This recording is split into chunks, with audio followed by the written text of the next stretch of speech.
Hi viewers, welcome to our channel. ప్రస్తుతం మనతో పాటు భరద్వాజ్ గారు సీనియర్ జర్నలిస్ట్ ఉన్నారు. వారితో ఒకసారి మాట్లాడదాం. సార్ నమస్కారం సార్. నమస్తే. సార్, ఫాతిమా సనా షేక్ ఒక బాలీవుడ్ హీరోయిన్. తెలుగులో కూడా ఒక ఫిల్మ్ చేసింది. సో దంగల్‌తో బాగా ఫేమస్ అయింది.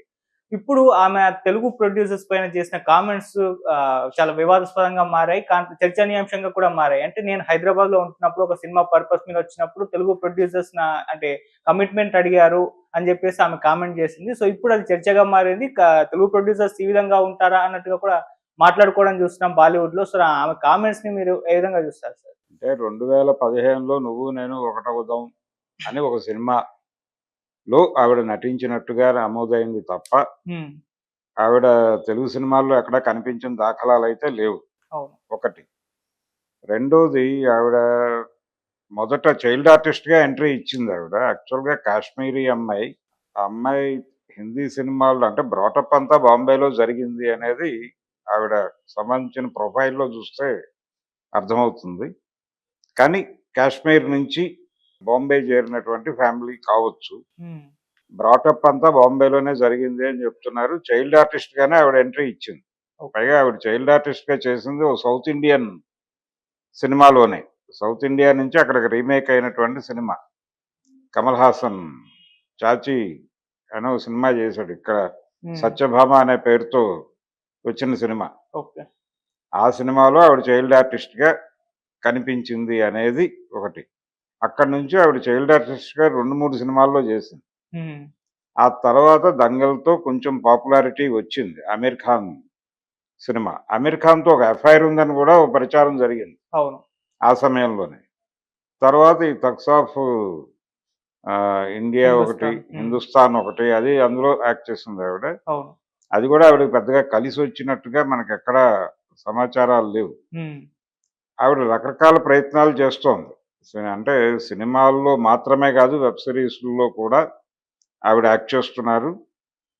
ఇందులో భాగంగా ఆవిడ రెగ్యులర్‌గా దీనిలో అయితే ఉన్నారు. ప్రొఫెషన్‌లో ఉన్నారు. నటిగా హ్మ్. కొనసాగుతోంది ఆవిడ. అయితే చెప్పుకోదగ్గ పాత్రలు, చెప్పుకోదగ్గ సక్సెస్‌లు లేకపోయి ఉండొచ్చు కానీ, నటిగా ఆవిడ కొనసాగుతున్నారు. ఆవిడ తెలుసు ప్రపంచానికి. అయితే ఉన్నట్టుండి ఆవిడ సౌత్ ఇండియన్ డైరెక్టర్ల మీద పర్టిక్యులర్‌గా టాలీవుడ్ టాలీవుడ్ దర్శకుల మీద ఒక దాడి చేసింది. హ్మ్. ఆ దాడిలో ఆవిడ ఒక ఇంటర్వ్యూలో మాట్లాడుతూ ఈ వ్యాఖ్యానాలు చేశారు. ఆ వ్యాఖ్యానం ఏంటంటే, నేను హైదరాబాద్ బేస్‌గా ఒక సినిమా చేస్తుండగా టాలీవుడ్ నుంచి కొంతమంది డైరెక్టర్లు అప్రోచ్ అవ్వటం జరిగింది. ఆ అప్రోచ్ అయిన సందర్భంగా వాళ్ళు కమిట్మెంట్ అడిగారు అనేది ఆవిడ ప్రధానంగా ప్రకటించారు. హ్మ్. ఈ కమిట్మెంట్ అనే మాటకి ఒరిజినల్ తెలుగు అర్థం ఏంటంటే నిబద్ధత అని. ఓకే. దీన్ని ఇంకొక సెన్స్‌లో వాడేస్తున్నారు. ఇది ఒక ఇబ్బందికరమైనటువంటి పరిస్థితి అయితే, భాషాపరమైన ఇబ్బంది అయితే, ఈ కమిట్మెంట్ అడిగారు అనేది మనం చాలా కాలంగా చూస్తున్నాం. మీ టూ అనేటువంటి ఒక ఉద్యమం కొంచెం తెలుగు సినిమా ఇండస్ట్రీని కూడా తాకి ఇబ్బంది పెట్టినటువంటి ఒక సందర్భం చూసాం మనం. హ్మ్. కానీ ఇలాంటి ఎలిగేషన్స్ పెట్టినప్పుడు, ఈ ఎలిగేషన్స్‌కి సంబంధించినటువంటి ప్రాథమికమైనటువంటి సమాచారం ముందుగా ఎందుకు ఇవ్వలేదు అనే ప్రశ్న రైజ్ అవుతుంది. మీరు ఆ రోజునే దర్శకుల సంఘానికో, లేకపోతే మూవీ ఆర్టిస్ట్ అసోసియేషన్‌కో ఒక మాట చెప్పుండాలి గదా! మీరు ఆ రోజున ఎప్పుడూ మాట్లాడలేదు. ఇంతకాలం మాట్లాడలేదు. పైగా ఆవిడ ప్రెజెన్స్ ఎప్పుడుందిక్కడ? దాదాపు 9 సంవత్సరాల క్రితం. హ్మ్. 9 కాదు, ఇంకా ఎక్కువే అయ్యుండొచ్చు. 10 ఏళ్ళు అనుకుందాం. ఈ 10 ఏళ్ల క్రితం జరిగిన ఇన్సిడెంట్ గురించి ఇప్పుడు మీరెందుకు ప్రపంచానికి తెలియజేసే ప్రయత్నం చేస్తున్నారు? ఈ లోపులో మీరు దీనికి సంబంధించి ఎవరికైనా చెప్పారా? సమాచారం ఇచ్చారా? ఎక్కడైనా కంప్లెయింట్ లాంచ్ చేశారా? మీరు పోరాటం కూడా చేయాలి కదా! కంప్లెయింట్ ఎవరో అడిగారు నన్ను అంటే, ఎవరు అడిగారో క్లారిటీ ఉండాలి కదా! లేకుండా మీరు ప్రముఖంగా ప్రస్తావించారు. సౌత్ ఇండియన్ పర్టిక్యులర్‌గా టాలీవుడ్ ఆఫర్‌లు రావాలంటే అంత ఈజీ కాదు అని మీరు మాట్లాడేసినప్పుడు, హ్మ్. అంటే ఒక విమర్శ చేయాలి అనుకున్నప్పుడు, ఆ విమర్శకి ప్రాతిపదిక ఏంటనేది కూడా ఎస్టాబ్లిష్ చేయాలి కదా! ఎవరా డైరెక్టరు? ఏమా కథ? అనేది మీరు చెప్పాలి ప్రపంచానికి. చెప్పకుండా అవును. మీరు వేగ్‌గా ఒక రాయి విసిరేస్తే ఎలాగా? ఆల్రెడీ ఒక గొడవ జరుగుతోంది.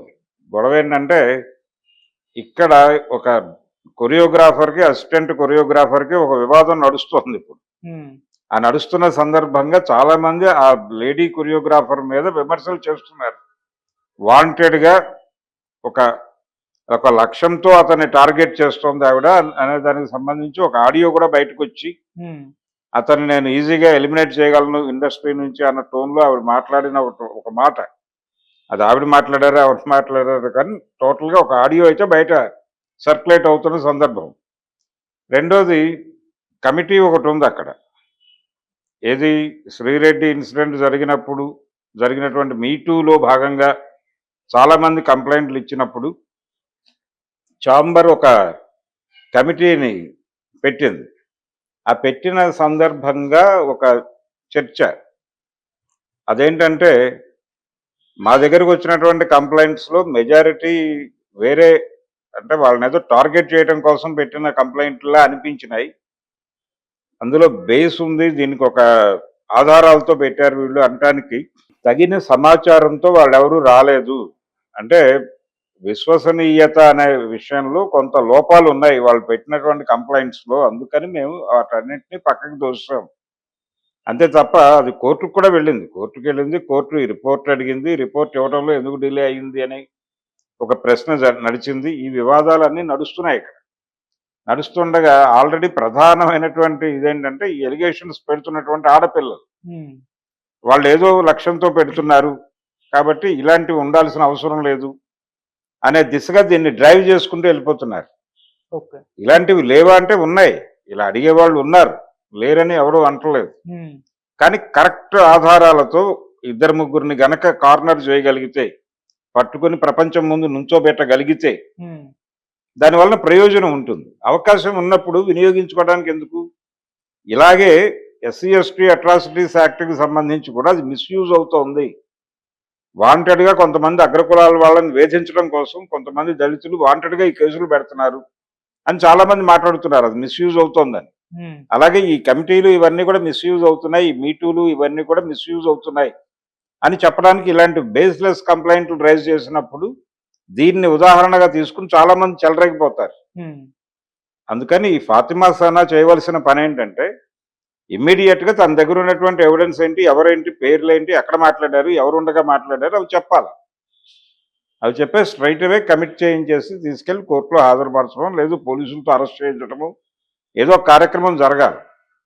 అలా కాకుండా వేగ్గా విమర్శలు చేయటం అనేది వాళ్ళ లక్ష్యానికే విరుద్ధంగా పనిచేస్తుంది. అది వాళ్ళ లక్ష్యం ఏమిటి, ఇలాంటి పరిస్థితి కళారంగంలో ఉండకూడదు అనేది నీ లక్ష్యం అయి ఉంటే దాన్ని నిర్మూలించడానికి ఏం చేయాలో అది చేయాలి నువ్వు. అంతే తప్ప వేగ్గా మాట్లాడకూడదు. వేగ్గా మాట్లాడితే దీన్ని ఆ విధంగా తీసుకుని వీళ్ళందరూ ఇంతే అనేస్తారు ఎవరు. ప్రపంచం అలాగే స్వీకరిస్తుంది. అలా స్వీకరించే పరిస్థితి నువ్వెందుకు కల్పించాలి నీకు ఆ ప్రోగ్రాం ఉన్నప్పుడు?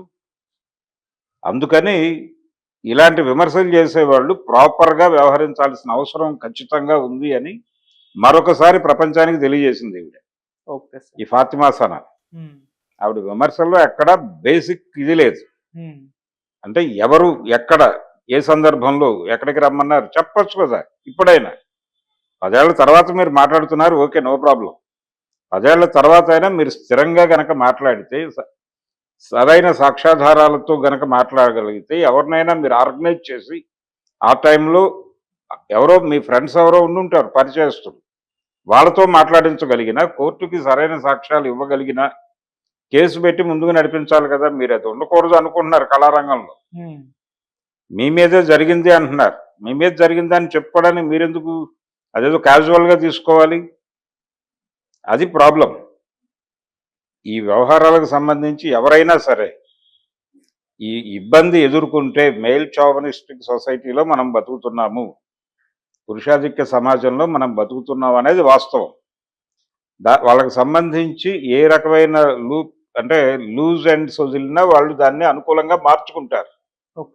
ఆ మార్చుకునే అవకాశం ఇస్తూ మీరు ఎందుకు గొడవ చేయాలి బయట?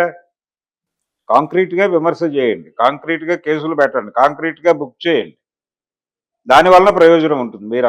మీరు ఆశిస్తున్నటువంటి ప్రయోజనం అప్పుడు నెరవేరుతుంది. ఇలాంటి బేస్లెస్ ఆరోపణలతో కాదు. Okay sir, thank you so much sir. Thank you.